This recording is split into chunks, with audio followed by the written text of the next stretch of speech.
I was looking for sponsors, I pretended I wanted a fake sponsor so I could attract other sponsors. And I was like, well, what if a cat food company sponsored the Gambler 500? So I said the Gambler 500 presented by Meow Mix cat food. And this is on our website. We're getting 200,000 people on it, a year.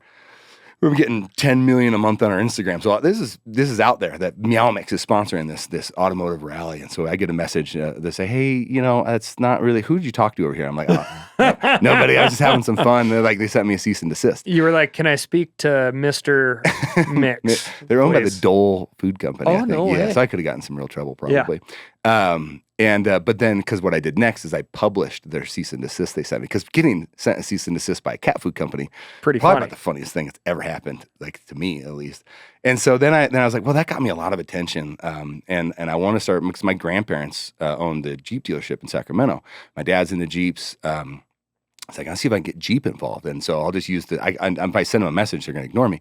But if I publish that they sent me a cease and desist, people I think that's hilarious. And so I've been calling them Jupes for a long time because of the way that it's stamped on Wranglers on the side. All in good fun.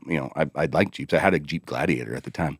And sure enough, the internet just thought that it was hilarious that Jeep was sending me a cease and desist. The marketing manager and the brand manager for Jeep sends me this call, frantic. He's like, I was panicking, mass emails across the company, trying to figure out who sent you a cease and desist. And I figured out that you had just doctored it.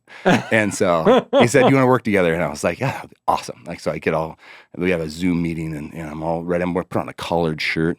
And I got ghosted by the brand manager at the time. And so then I had a real chip on my shoulder. Oh, yeah. But Ford called me and they're like, hey, is Tate working exclusively with Jeep? And I was like, well, it just happens to be, we have a spot open. And so